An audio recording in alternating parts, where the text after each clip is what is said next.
पहले भी साथी थे, अब भी साथी है, आइंदा भी साथी रहेंगे और इंशाल्लाह बहुत जल्दी खुशखबरी भी देंगे कि हम कभी भी एक दूसरे से जुदा नहीं होंगे। कोई भी हमें छोड़ के नहीं जा रहा और हम इकट्ठे रहेंगे और इंशाल्लाह 5 साल हम इकट्ठे गुजारेंगे। वजारत हमारे मुतालबे का कभी भी हिस्सा नहीं रही थी। बहुत जल्द ज़रूरी है सिंध के शहरी इलाकों के अवाम को फौरी रिलीफ देने के लिए कि अब वो कागज़ों से निकल कर सड़कों, गलियों, मोहल्लों में, मैदानों में नजर आनी शुरू हो। अस्सलाम वालेकुम नाज़रीन, मैं रिजवान जाफ़र। सवाल है पाकिस्तान का और ये जो सारी सूरत हाल है कि जिसमें MQM पाकिस्तान ने वजारत को छोड़ा है, तो उसमें मुतालबा जो है बज़ाहिर या सामने ये कहने के नज़र यही आ रहा है कि कुछ डिलीवर हो नहीं रहा, और अगर डिलीवर हो जाए ख़ासतौर पे सिंध के शहरी इलाकों के अंदर जो उनके मुतालबात हैं तो फिर कोई मसला ना हो। यही शिकायतें जो हैं हर जगह मौजूद हैं और उसमें बड़ा इम्पॉर्टेंट होता है कि जो लोकल गवर्नमेंट है वो डिलीवर करे वहाँ पर। या अगर आप जो पहले कहते थे कि हम फंड नहीं देंगे MNA MPS को, तो फिर अब आपने एग्री किया PTI ने कि हम उनको फंड्स दे रहे हैं, तो चलें वो दे दें, वो जो है लग जाए अवाम की फलाह बहबूद पे, लेकिन वहाँ पर भी फंड्स नहीं आ रहे हैं। 18वीं तरमीम के बाद बड़ी जिम्मेदारी जो है वो सूबाई हुकूमतों की है और अख्तियारात जो हैं तमाम तर सूबाई हुकूमतों के पास हैं। इवन लोकल गवर्नमेंट के भी अख्तियारात सूबाई हुकूमतों के पास हैं, ख़ासतौर पर सिंध में अगर देखा जाए तो फिर वो कुछ डिलीवर कर लें तो वहाँ भी डिलीवर नहीं हो रहा। इसका मतलब ये हुआ कि सबसे आखिर में अगर कोई नुकसान में है तो वो अवाम है, जिसको मिलना चाहिए था सब कुछ आवाम को, उसे कुछ नहीं मिल रहा और ये एक जंग जारी है। और ख़ास तौर पे जब बात सिंध के शहरी इलाकों की जाती है तो इस वक्त लोकल गवर्नमेंट के अंदर अलग सियासी जमात, सूबे में अलग सियासी जमात, विफाक में अलग सियासी जमात, तो 3 सियासी जमातों के दरमियान जो अवाम पिस रहे हैं। तारुफ कराऊंगा जो गेस्ट पैनल हमारे साथ है। सबसे पहले हमारे साथ मौजूद हैं जनाब शेख सलाउद्दीन साहब, रहनुमा है MQM पाकिस्तान के, साबिक MNA हैं और इस दफ़ा भी इलेक्शन में कैंडिडेट थे। आपको वेलकम कहते हैं जनाब।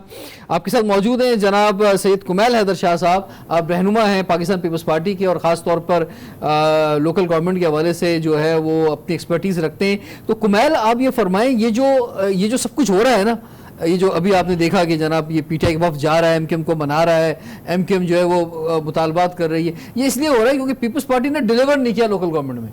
खासतौर पर इस अरसे के अंदर जो है 1-1.5 साल के अरसे के अंदर अगर यहाँ पर डिलीवर हो जाता तो कोई कुछ ज़रूरत ही नहीं थी कि रोड की बात की जाती, कचरे की बात की जाती, सड़कों की बात की जाती, ट्रांसपोर्ट की बात की जाती, ये सारे मुतालबात होते। तो सवाल यही है, सवाल है पाकिस्तान का बल्कि शहरी इलाकों का कि पीपल्स पार्टी डिलीवर करे। बिस्मिल्लाहिर्रहमानिर्रहीम। सर, जैसे कि आपने अभी बताया कि और जो कि हम सब देख रहे हैं, जो कि नज़र आ रहा है कि पाकिस्तान तहरीक इंसाफ MQM के पास जा रही है, ये सर इसलिए नहीं जा रही कि बल्दियाती निज़ाम या लोकल डिलीवरेंस नहीं हुई। ये तो खुद MQM के मेयर साहब हर प्रोग्राम में शोर मचा रहे हैं, कह रहे हैं, हमारे तो बड़ी उनके लिए इज्जत है, बिल्कुल हमारा उनसे बड़ा दोस्ताना ताल्लुक है, तो वो खुद कह रहे हैं, जब भी वो 2-3 प्रोग्राम में बिलावल भुट्टो सरदारी चेयरमैन साहब के प्रोग्राम्स में आए और उन्होंने ये खुद बात कही है कि हमें फेडरल गवर्नमेंट कुछ नहीं दे रही, हमें फेडरल गवर्नमेंट से जो मुतालबात नहीं, तो फेडरल गवर्नमेंट से मुतालबा है ही क्यों? नहीं, क्योंकि वो सर उनके इलाक में ना, फेडरल गवर्नमेंट आईनी तौर पे तो नहीं है। नहीं, लेकिन आईनी तौर पर जो जिम्मेदारी तो पीपल्स पार्टी की है, उनका काम है उनको दें। ये तो इजाफी बात है कि चलो यार हम आपकी गवर्नमेंट बनाने मदद कर रहे हैं, एग्रीमेंट कर लेते हैं, आप भी हमें डायरेक्ट देखें तो वो उसी बात पे। लेकिन जो सिंध गवर्नमेंट का तवज्जो सर, आप देखें कि जितने अभी कराची में कितने हमने मेगा प्रोजेक्ट दिए, अंडर पासेस दिए, आपके 4 पे काम देखें बड़ा तेजी से चल रहा है। ट्रांसपोर्ट का भी जो कि फेडरल गवर्नमेंट को क्लियर करके देना था, जो कि उन्होंने ग्रीन लाइन बस का कहा गया था, वो कब से वो उनका तनाज़ा शिकार है। शेख रशीद साहब 2-3 दफा आए। ट्रांसपोर्ट का जिक्र किया तो इस मुनासबत से मैं अपने व्यूवर्स को बता दूं कि जो ग्रीन लाइन मंसूबा है, इसके अतराफ का सड़कों का जो हाल है, कराची में ट्रांसपोर्ट सिस्टम का जो हाल है, इस पर मैंने एक स्पेशल शो रिकॉर्ड किया है जो कि कल आप सेम टाइमिंग में देख सकेंगे, जरूर देखिएगा और आप भी देखिएगा भाई। सर मैं बिल्कुल हम तो वैसे आपके शो देखते रहते हैं, लेकिन मैं ये कहना चाह रहा था, बहस कर रहा था कि सिंध गवर्नमेंट की डिलीवरेंस है और सिंध गवर्नमेंट जो इस वक्त जो लोकल गवर्नमेंट का कानून है, मैं आपके तवज्जुह से दोस्तों को बताना चाहूँगा कि ये वाहिद सिंध गवर्नमेंट ही है सर जो लोकल गवर्नमेंट, हालांकि देखें कराची का जो मेयर है वो पाकिस्तान पीपल्स पार्टी का नहीं है, एक एमक्यूएम का है, लेकिन वो अपना टाइम पूरा कर रहा है, अपनी मुद्दत जो है वो पूरी कर रहा है, अपना काम कर रहा है, जो भी कानूनी उसको इख्तियारात मिले हुए हैं। अब वो एक अलग डिबेट है कि कम है कि ज्यादा है, लेकिन जो मिले हुए हैं वो उन पे है। आप पंजाब का हाल देख ले सर, पंजाब का 1.5 साल रहता है क्योंकि वहां के जो मेयर्स हैं, जो चेयरमैन हैं, वो नून लीग के, तो पीटीआई उनका मुद्दत खत्म कर दी, उनका टाइम खत्म कर लेकर आए ना वहां पे। सर लेकिन आप इलेक्टेड नुमाइंदे का टाइम बगैर पूरा करे कैसे उसको उतार सकते हैं? ये तो एक गैर कानूनी फितरा। और हम कोर्ट पे भी गए, जो मेरी ऑर्गेनाइजेशन है जिसका मैं प्रेसिडेंट हूं, और पाकिस्तान पीपल्स पार्टी के तवज्जुह से भी और उस एनजीओ के तवज्जुह से भी हम कोर्ट में गए हुए हैं। हम कोर्ट में हमने ये पटिशन डाली हुई है कि ये जो लोकल गवर्नमेंट का आपने पंजाब में किया है वो सरासर गलत किया है, और वहीं पे आप सिंध में रो रहे हैं क्योंकि सिंध में जो मेयर है वो पीटीआई का नहीं है, तो वो चाह रहे हैं कि भाई अब जो यानी बहुत बड़ा आप एक एहसान कर रहे हैं कि उनको अपनी मुद्दत पूरी करने दे रहे हैं। हम बेअख्तियार मेयर को अपनी मुद्दत पूरी करने दे रहे हैं। हम आईनी तो हम कानून की बालदस्ती कर रहे हैं सर। ठीक है। अच्छा, ये जो पीटीआई के साथ मामला है शेख साहब, ये जरा पीटीआई के हमारे गेस्ट जो एमएनए स्टूडियो में आ गए हैं, वो ब्रेक के बाद हमें ज्वाइन करेंगे, तो ये उनके सामने ही बात कर लेंगे। लेकिन ये जो मामला है पीपल्स पार्टी के साथ, कि आप क्या समझते हैं कि मतलब ये डिलीवर वहां नहीं हुआ है तो इसलिए ये सारे मुतालबात हैं, या सब कहते हैं कि ये एग्रीमेंट जो आपने किया पीटीआई के साथ? बिस्मिल्लाहिर्रहमानिर्रहीम, बहुत शुक्रिया। देखें, इस वक्त जो मामलात हैं वो आपके सामने है। कराची बल्कि सिंध के शहरी इलाकों में, क्योंकि एमक्यूएम जो है जो रिप्रेजेंट करती है शहरी इलाकों को, तो हम ज़ाहिर है कि शहरी इलाकों की बात करते हैं।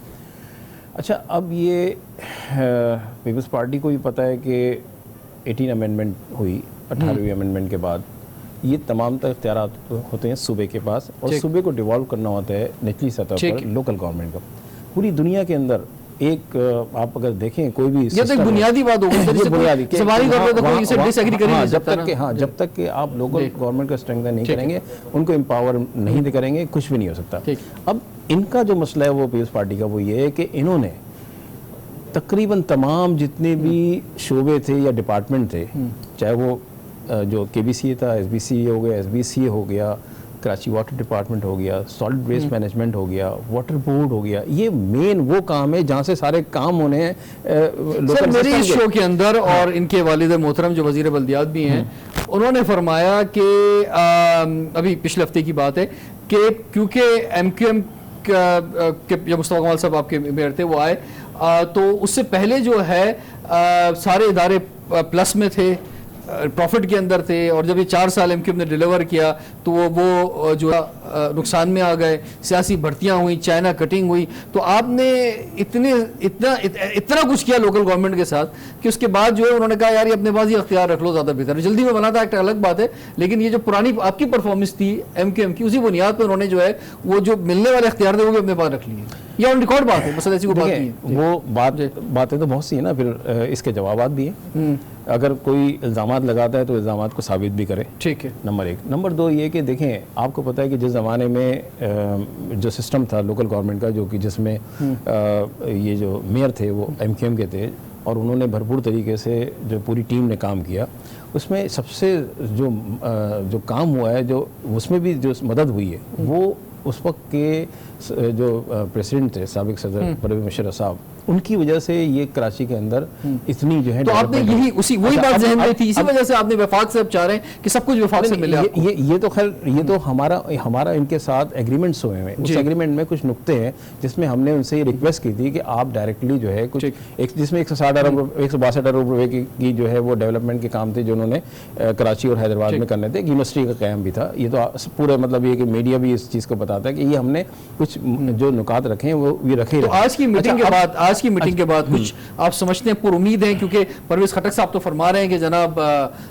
सारे मसले हल हो गए और एक एक करके सब मसले हल हो जाएंगे। नहीं, देखें, इसमें यह है कि हमारी डिस्कशंस अभी तक चल रही हैं और अभी तक कहीं पे किसी ऐसी जगह पे नहीं पहुंची जहाँ पे मैं आपको यकीन के साथ कह सकूँ कि ये फौरी तौर पे हो जाएगा।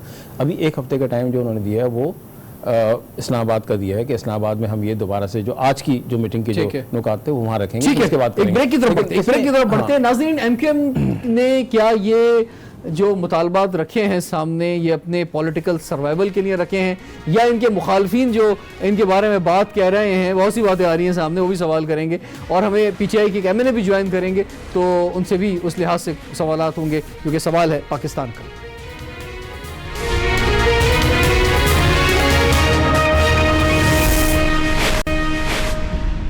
Welcome back. सवाल है पाकिस्तान का, सवाल है वफाकी हुकूमत का कि जो अपने इत्तेहादियों को मनाने में लगी हुई है। हमें ज्वाइन किया है अब अताउल्लाह एडवोकेट साहब ने, आप MNA हैं पाकिस्तान तहरीक इंसाफ से। तो एडवोकेट साहब ये फरमाएं वो बहुत सारे मुतालबात जो कि मैंडेट आपको, बस मैंडेट को अगर सही बिल्कुल मान लिया जाए, मानना भी चाहिए चले, तो वो आपको मिला, यानी 14 MNA 22 MPA कराची से, इतने लोग इलेक्टेड आपके पाकिस्तान में किसी और शहर से नहीं है जितने यहाँ से, ठीक है। तो ये सारे मुतालबात तो आपके होने चाहिए थे जो MQM कर रही है अर्बन एरियाज के अंदर। इसका मतलब आप समझते हैं कि इस सारे अमल से MQM के या MQM की इस पॉलिटिकल मूव से जो है MQM को फायदा होगा शहरी इलाकों के अंदर, लोगों की एक हमदर्दी बढ़ेगी कि यार इन्हें हमारा कितना दर्द है, देखो वफाकी वजीर ने अपना इस्तीफा दे दिया। बिस्मिल्लाहिर्रहमानिर्रहीम, शुक्रिया। बिल्कुल जो आप बात कर रहे हैं कि कराची के लिए पाकिस्तान तहरीक इंसाफ को सबसे ज़्यादा मैंडेट मिला है और मेरे ख्याल से बहुत अरसे बाद ये मैंडेट मिला है। तो हमारी बिल्कुल कोशिश रही है, 1.5 साल से हम भी कोशिश कर रहे हैं, हर मौके पे जहां हमें मौका मिलता है कौमी असम्बली में हम आवाज़ उठाते हैं अपने। यानी आपकी भी नहीं सुनी जा रही? नहीं, प्राइम मिनिस्टर तो कह रहे हैं हमारी नहीं सुनी जा रही। नहीं, आप खुद जो PTI के MNA हैं उनकी भी नहीं सुनी जा रही? नहीं, ऐसे नहीं है। देखिए, प्राइम मिनिस्टर साहब के साथ हमारी मीटिंग्स हुई, हमारी जो हुकूमत है उसको बहुत ज़्यादा चैलेंजेस का सामना था। हर तरफ आप देखें, किसी इदारे को देखे सारे इदारे तबाह हैं और हमने एक नारा दिया था करप्शन फ्री पाकिस्तान, उसके हवाले से हमें चैलेंजेस का सामना था, वो हमने एक मुतालबात पे आए ना, जो अच्छा, मुतालबात अब जो मुतालबात हैं उस पर बिल्कुल इसमें कोई दो राय नहीं है कि हम अपने, मैंने कहा ना, हम कौमी असेंबली में बैठकर अपने वजीरों से खुद सवाल करते हैं कि क्या होना चाहिए।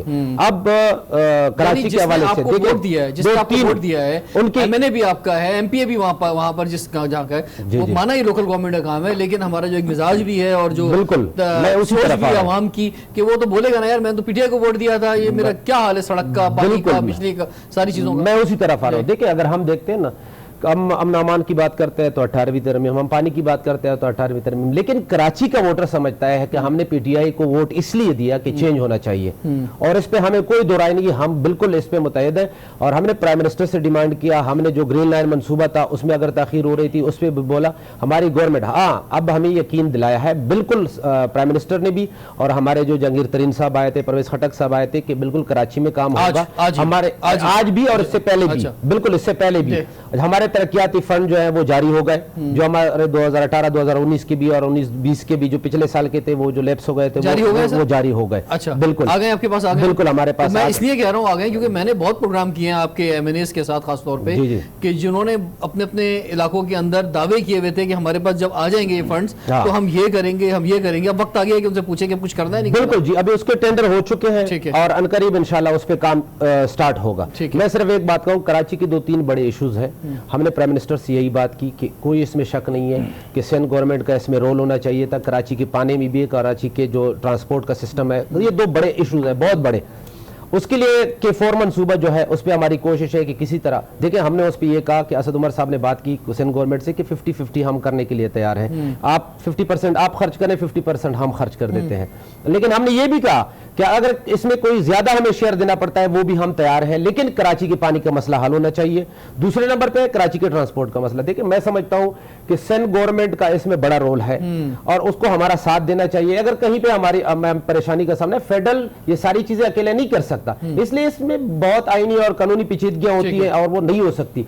हमें सिंध गवर्नमेंट हमारा साथ देगी तो इंशाल्लाह हम इस पे बिल्कुल कोई इसमें शक नहीं है कि पाकिस्तान तहरीक इंसाफ आने वाले दिनों में कराची के लिए बिल्कुल ये सरप्राइज होगा। मैं आपके प्रोग्राम में कहता हूँ ये सरप्राइज होगा, कराची पे बहुत ज्यादा तवज्जो होगी और इंशाल्लाह मेगा प्रोजेक्ट्स पे काम शुरू होगा। चलें सर, तो फिर आपको ये डिमांड तो नहीं करनी चाहिए, वो तो खुद कर रहे हैं, क्या जरूरत पड़ी डिमांड करने की? शेख साहब देखें, एक तो ये कि यकीनन अगर ये बात कह रहे हैं कि फ़ंड जो हैं वहाँ से रिलीज़ हो गए, जो मेरी मालूमात के मुताबिक फ़ंड अभी तक रिलीज़ नहीं हुए वहाँ से, टेंडर ज़रूर हो गए। और ये भी फ़र्स्ट टाइम इन माई, मतलब मेरी लाइफ में, मुझे 10 साल में MNA रहा हूँ, मुझे पता है कि कभी भी PWD ने कभी भी अपने टेंडर जो है एडवांस में नहीं इशू किए या उन्होंने टेंडर नहीं मांगे। अब हो ये गया कि ये भी इन्होंने एक मतलब ऐसी हरकत की है कि जो कानूनी तौर पे नहीं होनी चाहिए। जब तक कि आपका फंड नहीं हो आप टेंडर नहीं दे सकते। इन्होंने फर्स्ट टाइम PWD ने कर दिया। अब दूसरी बात ये देखें, हम 1.5 साल से इस बात का इंतजार कर रहे हैं। यकीनन इनके भी MNA जो हैं वो भी तंग है, हमें पता है ये सब चीज़ें। लेकिन ये है कि हमने 12 मीटिंग की प्राइम मिनिस्टर साहब से भी हुई है, हमारी जो कोर कमेटी की खालिद मकबूल सिद्दीकी भाई की भी, और दीगर हमारे जो भी कोर कमेटी के जो राब्ता कमेटी कोर कमेटी वो भी जाती रही है। अच्छा, उसमें जो एक आर्गूमेंट कहा जाता है कि मुल्क के हालात ख़राब हैं, ख़जाने में क्या छोड़ा गया है, तो अभी थोड़े से ज़रा मुल्क को आगे चलने दें फिर हम खर्च करेंगे। अभी तो हम NFC दे रहे हैं, NFC में एक बड़ा बजट मौजूद है सूबे के पास, वो जो है PFC करे, वो बताए कि जैसे NFC होता है तो एक उसका परसेंटेज है आबादी के लिहाज से, एक डिवाइड होता है कि जनाब कहाँ कितना पैसा खर्च होगा। ये हमारे मुल्क में अब ज़रूरत आ गई है कि अब प्रोविंशियल लेवल पे NFC हुआ है तो PFC भी हो और उसमें पता चले किस अजला में आबादी के लिहाज से कितना खर्च होगा। तो ये सूबे काम करे, मसद ये बात विफाक कहता है। देखिए रिजवान में बात पता क्या है, जो मामला ख़राब हो रहे हैं, क्यों ख़राब हो रहे हैं। एक तो ये है कि जो हमने मुतालबात या हमने जो पॉइंट्स रखे हैं उसके अंदर एक पॉइंट ये भी है कि सेंसस को सही किया जाए, मरदमशुमारी को। ठीक है। इसमें जब 1.5 करोड़ बजट की बात कर रहा हूं, नहीं सुने, 1.5 करोड़ की आबादी अब खत्म हो जाती है तो आपका NFC अवार्ड भी कम हो जाता है, फिर वो उसका कोई फायदा नहीं। सिंध गवर्नमेंट भी कुछ नहीं कर सकती उसके अंदर, क्योंकि जब तक कि आपकी एलोकेशन सही नहीं होगी उसको नहीं होगा। अब आते हैं बजट की तरफ, और इसका आपके पॉइंट्स के अंदर मौजूद है, ये जो आपके एग्रीमेंट है उसमें मौजूद है कि जो इसमें जो है वफाकी हुकूमत अपना रोल अदा करे। उसमें हमने बाकायदा, मैं खुद उन मीटिंग्स में था, मुझे पता है कि वहाँ जो है हमने जब 10% की बात की थी अटेंडम को चेक कराने की, उन्होंने कहा 5% रहेगा, और ये बाकायदा CCI ने उसका प्रूफ किया है। उसके बाद भी अभी तक उस पर वर्क नहीं हुआ। ऑफिशियल अभी तक इन्होंने ऑफिशियल वेबसाइट कहीं पर नहीं लगाया मिनिस्ट्री ऑफ स्टैटिस्टिक्स ने। ये जो हमारी शुमारियात है ये भी इन्होंने भी आपको इसको फाइनल नहीं किया। अब आते हैं, देखें ये जो मामलात हैं फंड्स के, बेसिकली ये इन्होंने कहा था कि हम 162 अरब रुपए का एक पैकेज देंगे, उस पैकेज को हमें करना था। अब वो पैकेज जो है वो अभी तक वो सिर्फ और सिर्फ ज़बानी है। हमें प्राइम मिनिस्टर साहब से यकीन करें कि अच्छा, इसका जवाब उनकी नियत में हमें बिल्कुल शक नहीं है, लेकिन जो मामलात हो रहे हैं वो खुद भी नहीं समझ पा रहे हैं कि हो क्या रहा है। जैसे उन्होंने इसका जवाब आप ये भी दे सकते हैं किसी हद तक कि शायद ये प्रायोरिटी में कराची नहीं है शायद उनकी, क्योंकि जब 12 अरब रुपए करतारपुर राहदारी पे लग सकते हैं, जब बहुत सारी जगहों पे जो पैसे लग सकते हैं, तो फिर यहाँ भी कुछ ना कुछ बजट आ सकता है जो कि आ नहीं पा रहा है। तो उस प्रायोरिटी में लेकर आना है कि कराची उनकी प्रायोरिटी में आ जाए, जो कि पहले से होना चाहिए था, जो कि खुद PTI के MNAs डिमांड करते रहे। बिल्कुल आप सही कह रहे हैं कि वो प्रायोरिटी हमें नजर नहीं आ रही, इसी वजह से आज हम बाहर निकले। एक बात मैं आपको बताता चलूं, देखें बजट होता है ना, बजट के अंदर हम एलोकेट करते हैं। 2 साल पहले हमने एक एलोकेशन की हुई है, बजट के अंदर बुक निकालेंगे ना, खोलेंगे 17, 18 और 18-19 में नजर आएगी हैदराबाद यूनिवर्सिटी का क़याम, और उसके लिए पैसा जो है जब आप एलोकेट कर देते हैं पैसा जो है खुद ब खुद बजट में वो जो फॉल हो जाता है। अब वो उसको भी यूटिलाइज नहीं करते। हम ये देख रहे हैं कि prime minister of Pakistan Imran Khan साहब जो है हमारे से इस्लामाबाद में ये कह रहे हैं कि मुझे तो हैरत है कि एक जो है यूनिवर्सिटी के क़याम के लिए इतनी क्यों मुसीबत है, मैं आज इसको ऐलान करता हूँ। अब वो ऐलान भी कर दिया, उन्होंने संगे बुनियाद भी वहाँ पे रख दिया सबको, हम सब गए ना उस प्रोग्राम के अंदर, लेकिन वो मसला सारा ये जैसे मिसाल के तौर पर ग्रीन लाइन का मसला है, BRT पे बहुत तनकीद की जाती है पेशावर की, लेकिन उसके बावजूद जो है ना वो KP के गवर्नमेंट उसको पूरा ऑन करती है उसको, और उस पर जवाब देने के लिए मौजूद है। यहाँ पर जो सूरत हाल है ग्रीन लाइन की कराची में, उसको कोई ऑन करने को तैयार नहीं है। वहाँ पे आप अगर ग्रीन लाइन के साथ एक दिन सफ़र कर लें, गोयल साहब आप भी इस इलाके में आ गए कराची के, तो आपको अंदाज़ा हो गया होगा अभी अब यहाँ हमारे स्टूडियो तक पहुँचे, ये भी ग्रीन लाइन की लाइन में आता है, तो क्या कितनी मुश्किल हो रही है उसके अंदर। तो ये जो उसमें इंपॉर्टेंट जो रोल है अब वो सिंध गवर्नमेंट का भी है कि वहाँ पे जो है बसें आ जाएँ। एक दफ़ा हम सुन रहे थे कि 200 बसें आ रही है, पता नहीं कितने आ रही हैं, तो अब जो है डेट दी जा रही थी उसकी इफ्तिताह की, वो तो खैर वफाक ने डेट दी है कि फरवरी में हो जाएगा। तो ये सारे चैलेंजेस जो है कुमार साहब ये इसीलिए हैं, वंस अगेन मैं अपनी बात दोहराऊंगा कि सूबाई हुकूमत जो है वो डिलीवर नहीं कर पा रही है, तो ये दोनों जो हैं वो वफाक की तरफ देख रहे हैं। सर मैं अर्ज़ कर लूँगा, जैसे इन्होंने कहा हमारे बड़े मोहतरम है कि क्यों बन रहा है Karachi building control authority, Sindh building control authority क्यों बन गया है, दूसरे हर जगह पे सिंध का नाम क्यों लगाया गया है। उसकी वजह यह है सर कि सिंध के दूसरे शहर भी बड़े हो गए, हैदराबाद आ गया है, सखर आ गया है, मीरपुर खास आ गया है, लाड़काना आ गया है। तो जब आप एक लार्जर स्केल पे रखेंगे तो आप उसको सिंध करेंगे। अब ये जो कराची बिल्डिंग कंट्रोल अथॉरिटी जब जिस जमाने में था तो ये ओनली फोकस करता था सिर्फ कराची पे। अब वो उसके ऑफिसर्स, उनके ऑफिसेज पूरे सिंध में बनी हुई है, बिल्डिंग वहां पे भी बन रही है। आप खुद सक्खर आए, आप खुद लाड़काना शोज करते हैं, आप खुद हैदराबाद में जाते हैं, आप देखें कि वहां पे कितने ज्यादा वो बनी है। तो इस तरह उसको लार्जर स्केल पे किया गया है। दैट्स वाई जो वो सिंध और कराची का नाम का वो चल रहा है, और कराची एक सिंध का शहर है और हम उसको सिंध की तरह ऑन करते हैं। पहली बात तो ये। दूसरी बात, जितने भी सर ये दूसरे प्रोजेक्ट हैं, जैसे अब खान साहब हमारे भाई ने कहा कि अभी आए, ये 1.5 साल के बाद आए, चलें देर आए दुरुस्त आए, उनको कराची की याद आ गई। लेकिन सिंध गवर्नमेंट का आप हर जगह इनपुट देखेंगे। आप वो अंडर पासेज होंगी उसमें भी देखें। आप K4 के जब इनके फेडरल मिनिस्टर आए थे, खुसरो बख्तियार साहब आए तो चीफ मिनिस्टर साहब खुद चले थे और वहां पे चल के उनको अश्योरिटी दी गई थी हर जगह। कभी मैं थोड़ा ठीक है, ये जो है ना बड़े बड़े मंसूबे होते हैं। हाँ। लेकिन जब हम लोकल गवर्नमेंट की बात करते हैं ना, तो उसमें इंपॉर्टेंट चीज यही होती है, और आपकी तो एक्सपर्टीज है इसलिए हमने आज आपको जहमत भी दी है कि ये जब लोकल गवर्नमेंट की बात की जाती है तो यूसी लेवल तक बात की जाती है। मिसाल तौर पर एक आम आदमी जो है ना, उसकी पहुंच नहीं है कि वो वजीर बल्दियात तक पहुंचेगा, वो सीएम तक पहुंचेगा। वो तो उसके मोहल्ले में इधर जो काउंसलर रहता होगा उससे बात करेगा, भाई मेरी सड़क ठीक हो जाए, पानी आ जाए, सेवरेज से पानी निकल जाए। ये सब चीजें तो वहां उस लेवल पे जाने की। सर आप मीडिया के तवज्जो से आपको याद होगा वसीम भाई कुछ अरसा पहले कह रहे थे कि मुझे कुछ फंड्स नहीं है, सिंध गवर्नमेंट कुछ भी नहीं दे रही, मेरे पास कोई फंड नहीं है। फिर आप ही मीडिया ने इसको ब्रेकिंग न्यूज किया कि भाई वो तो हर सालाना मंथली इतने पैसे ले रहे हैं, वो कहाँ जा रहे हैं। फिर उनका यही स्टेटमेंट था कि हाँ वो मिल रहे हैं लेकिन वो जाया हो रहे हैं, और मैं तो वो कहता रह रहा हूँ कि ये जाया हो रहे हैं। तो देखें जो आपके पास सर इख्तियारात हैं, अगर मेरे पास इख्तियार इस कमरे का है और मैं कहूँ कि मुझे पूरी बिल्डिंग का इख्तियार दिया जाए और मैं उसके चक्कर में कमरा भी सेट ना कर पाऊँ, ये तो फिर मेरी एमक्यूएम को जो वजीर बल्दियात की ऑफर थी वो ऑफर मौजूद है अभी भी। अगर हमारे मोहतरम ने कहा था मैं कुर्सी छोड़ने के लिए तैयार हूं और एमक्यूएम को वजारत जो है ना दे रहा हूं बल्दियात की, तो बताइए जनाब ये वजारत मौजूद है। वो उसकी भी मैं आपको स्टोरी सुना दूं सर। वो स्टोरी क्या थी, वो उसको ज्यादा गलत ले लिया गया। नहीं है, यानी ऑफर नहीं है। ऑफर अगर हमारे चेयरमैन साहब कहेंगे तो बल्दियात क्या सारी वजारतें दे देंगे।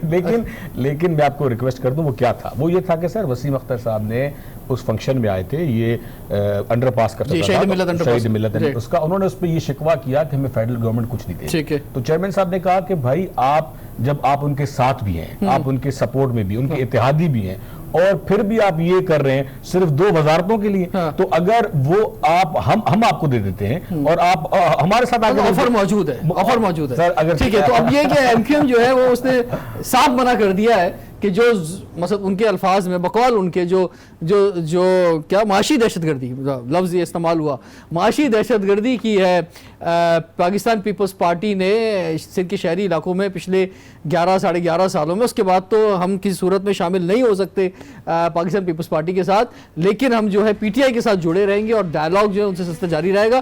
पीटीआई के अंदर भी बहुत सारे ग्रुप्स हैं और बहुत ज़्यादा चैलेंज जो पीटीआई के अंदर भी मौजूद है, और कुछ कराची के एमएनएस के हवाले से भी ऐसी बात हो रही है। और इसी तरह से एमक्यूएम जो है उसकी भी सूरत हाल दिलचस्प है कि एमक्यूएम के से इसके अंदर के लोग या बाहर के लोग जो हैं वो इस सारी कार्रवाई को भी एक साजिश या एक वक्ती तौर पे ग्रुपिंग का तस्वुर पेश कर रहे हैं। वो ग्रुपिंग एमक्यूएम में क्या है ये पूछेंगे हम अपने मेहमानों से ब्रेक के बाद। सवाल है पाकिस्तान का।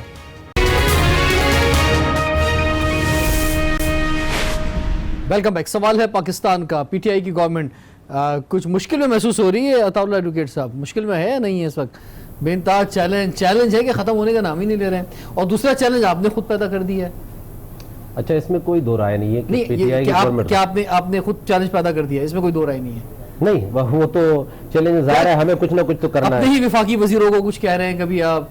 मेरे ख्याल से ये तब्दीली है, ये पीटीआई की एक बिल्कुल ये खूबसूरती है पार्टी की कि हमारे इख्तिलाफ, लेकिन खूबसूरती खान साहब, इमरान खान साहब खुद भी एक्सेप्ट कर रहे हैं। बिल्कुल एक्सेप्ट कर रहे हैं। अच्छा, खान साहब सुनते हैं, बिल्कुल एक एमएनए को सुनते हैं, एक अपने। आपके मुखालफिन कह रहे हैं कि कराची में एक एमएनएस का एक ग्रुप बन गया है G7। वैसे G7 ममालिक हमने सुने थे, या G7 के नाम से जो है वो एमएनएस का पीटीआई का ग्रुप बन गया, इसमें आप भी शामिल हैं, और वो कोई बागी ग्रुप टाइप का है जनाब। नहीं, देखिए मैं एक बात आज क्लियर कर दूं कि कोई कंप्रोमाइज नहीं है पार्टी पर, प्राइम मिनिस्टर पर और मुल्क पर, कराची पर।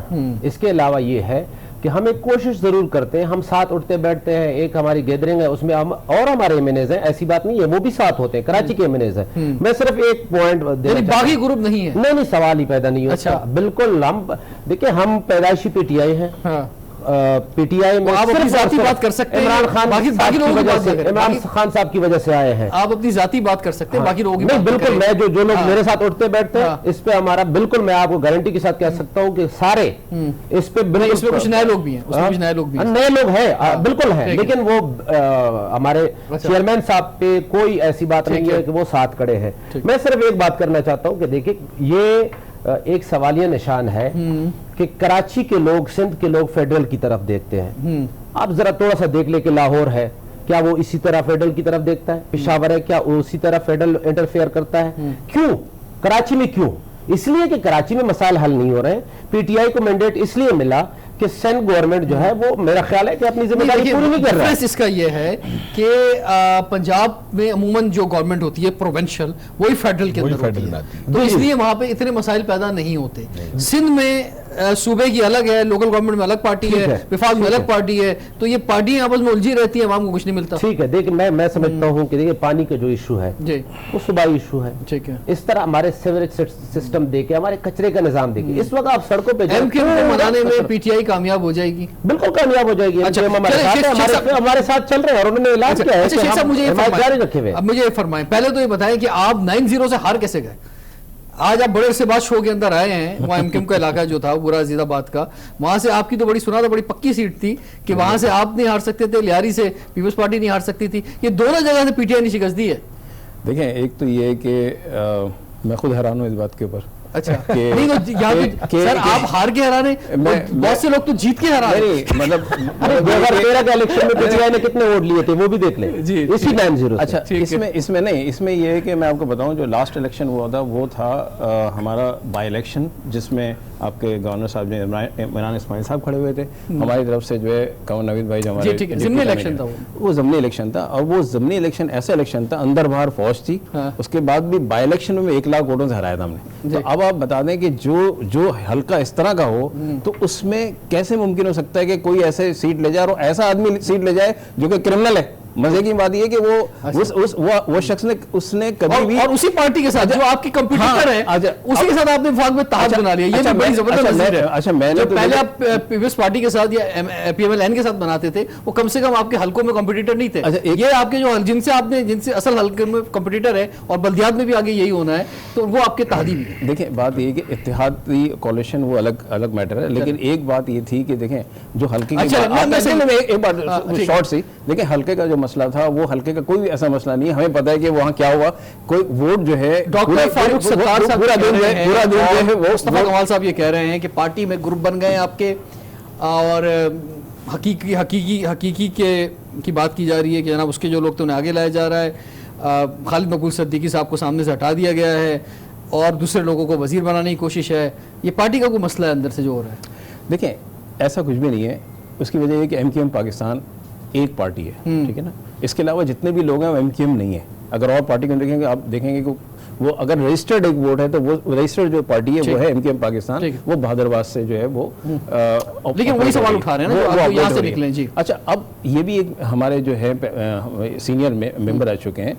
यकीनन ये है कि कुछ अरसे बाद अगर कोई और मसला आता है तो हो सकता है आ भी जाए, पार्टी भी बहादुरबाद भी कहते हैं कि भाई आ जाए, तो मसला थोड़ी हमारे लिए, उनका तो कोई ये इशू नहीं है। और जो हमने, अगर इस वक्त मिनिस्ट्री की बात जहाँ तक हो रही है, मिनिस्ट्री का भी कोई इशू नहीं है। असल इशू ये था कि जो हमें डेवलपमेंट और जो हमने आवाम को रिलीफ देने के लिए हमने जो वादे किए वो हो जाए। इनके भी हमें यही कह रहे हैं ना, हमने कोई बात नहीं की। अब जो है, अगर फर्ज करें कि कोई कहता है कि ये इनको 2 मिनिस्ट्री 2-3 मिनिस्ट्री का, तो अब इशू है ही नहीं। अब इशू सीरियसली है जो है वो डेवलपमेंट का है। भाई ने अभी कहा कि सिंध SBCA का, देखिए हमें सिंध से मसला नहीं, हम ये कह रहे हैं कि जो भी डिपार्टमेंट थे वो अंडर द लोकल गवर्नमेंट होने चाहिए, मेयर के। क्योंकि हर शहर में, आप दुनिया के बड़े बड़े शहर देखेंगे, वहां पर उसी वक्त कहना चाहिए, नहीं, उन्होंने असल में बात की कि मैं जब ये बात कर रहे थे, मैं नहीं कह सकता ना। देखिए, ये असूली बात ये होती है कि जब कोई बात, कैसी असूलों की काम बात कर, देखिए नहीं, बात ये है कि देखिए हम इस बात का ख्याल रखते हैं कि जो भी है वो पहले अपनी बात साहब फरमाइए, ये सारे जो और डिपार्टमेंट में एक बात और बता दूं, देखिए जो सॉलिड वेस्ट मैनेजमेंट है, ये कचरा उठाने का काम जो है ना, ये तो लोकल गवर्नमेंट का थोड़ी है, ये काम तो इसका लोकल गवर्नमेंट का काम है, इनका सिंध गवर्नमेंट काम थोड़ी है, सूबाई गवर्नमेंट जो लेके बैठी हुई है, ये कचरा उठाने का काम तो कम से कम ट्रांसफर कर देंगे भाई, ये लोकल गवर्नमेंट काम करे। नया एक्ट आएगा ना उसमें ट्रांसफर। अच्छा अब नहीं, लेकिन ये भाई अब देखें ना, सारी चीजें कब हो रहे हैं, अगस्त में सर टेन्योर पूरा हो रहा है, ठीक है, अगस्त के बाद इलेक्शन कमीशन नया डेट देगी, ठीक है। लेकिन मैं ये कहना चाहूंगा सर कि ये आप कराची वाले या हमारे सिंध वाले ये बात समझ जाए और बड़े समझदार हैं कि ये जो बातें चल रही है ना कि सर पीटीआई एमक्यू के साथ मिलके काम करेगी, ये कभी नहीं करेंगे सर। इलेक्शन में ये आपस में इनको लड़ना है, ये समझ रहे हैं कि भाई फिर बल्दियाब में आमने सामने आना है, फिर जल आमने, अगर ये इनको स्ट्रेंथन कर रहे हैं तो ये फिर मतलब एमक्यू को स्ट्रॉन्ग कर रहे हैं और फिर एमक्यू इनके साथ इलेक्शन कर रही है दोबारा। तो ये जो बातें सारी सर ये सिर्फ एक पॉलिटिसाइज गेम है और वो एमक्यू समझ रही है क्यों भी रिजाइन कर रही है कि भाई आप वो समझ रही, कल को उनको आवाम में जाना है, एमक्यू बेनिफिट के अंदर है सारे खेल के अंदर। हाँ, एमक्यू को सारा समझ। और जो भाई ने बात की मैंने फिर वही अर्ज तो सर आपको पीपल्स पार्टी को आवाम में नहीं जाना क्या सर? हम तो इसलिए हम तो पीपल्स पार्टी को तो डिलीवर करना है, हम डिलीवर कर रहे हैं ना सर। हम ये तो नहीं करें कि भाई पीटीआई जो है वो हमें दे दे तब हम करेंगे और हम किसी और, हम तो एक हम अपने 18वीं तरमीम के बाद तो सारे इख्तियारात एनएफसी सारा पैसा सूबे के पास जो हमारे पास है सर वो हम दे रहे हैं। और आप उसमें पूरे सिंध का मिसाल ले लें, कराची में भी आप देखें, कराची का आप एनआईसी वेडी देखें, कराची के दूसरे इदारे देखें। और यही मैं बात करूंगा सर कि आप जो हमारा ग्रीन लाइन मंसूबा है, जो हमारा ट्रांसपोर्ट के दूसरे मंसूबे, उस पे भी फौरी तौर पे जो सिंध आप अगर ट्रांसपोर्ट वजीर को बुलाएंगे उनसे पूछेंगे सर वो आते ही नहीं है। मैं कई बार बुला के थक गया, मैं गारंटी को लेके आ जाऊंगा, बल्कि बुलाए क्या, मेरे साथ एक दफा चले सर आप गुड, ठीक है, अपनी गाड़ियां छोड़ दें, पब्लिक ट्रांसपोर्ट में एक दिन मुझे कराची से एक कोने दूसरे कोने पे जाके दिखाएं, मेरे साथ चले, मैं चलूंगा। लेकिन मैं आपको बताऊं सर, मैं आपको अर्ज कर लूं कि उसमें भी जो सिंध गवर्नमेंट पे जो भी उन्होंने रखी बातें हैं वो सिंध गवर्नमेंट की तरफ से पूरी की गई है। जो ये मंसूबा फेडरल एंड सिंध दोनों का मिक्स मंसूबा था ना सर, तो उधर से डिले हुआ है, उधर से कोई वो जैसे भाई ने कहा कि तो हम तारीख में पहली बार देख रहे हैं कि टेंडर हो रहे हैं और वो पीएनडी से मंजूरी नहीं हुए, तो ये मतलब ये तो नहीं करने के। और जो इनकी बातें थी, जो खान साहब की बातें हुआ करती थी कि मैं तो एमपीएस या एमएनएस को फंड्स ही नहीं दूंगा, वो अब कैसे दे रहे, वो कैसे टेंडरिंग इसलिए दे रहे हैं क्योंकि लोकल गवर्नमेंट से डिलीवर नहीं हो पा रहा, मजबूरन देने पड़ रहे हैं उन्हें। नहीं सर, अगर वहां से डिलीवर हो रहा होता हल्कों के अंदर तो वो नहीं देते इनको। चलें जी सर, वेरी गुड। मैं आपको बताऊं, बहुत मैं आपको बता रहा हूं कि प्राइम मिनिस्टर फंड क्यों दे रहा है। फंड इसलिए दे रहे हैं कि हमें गलियां बनानी है, हमें सिविल लाइन कचरे की जरूरत है, डिमांड है। फेडरल गवर्नमेंट इसलिए फंड देगी कि कराची का मैंडेट हमारे पास है और एमकेएम का हमारे कोलिशन में है, तो हमने कराची को फंड देना है, कराची को लोगों को उठाना है। ये पीटीआई और एमकेएम का मसला नहीं है। हमने कराची मिलेगी वापस, 2 मिलेंगी, 1 मिलेगी। मैं तो कह रहा हूँ कि 2 के 4 भी मिले, हम लेने को तैयार नहीं है। हम सिर्फ और सिर्फ अवामी मसाइल हल हो जाए। बहुत बहुत शुक्रिया आप तीनों शख्सियात का। वक्त हमारे पास कम था। रिजवान जाफर को इजाजत दीजिए। सवाल है पाकिस्तान का।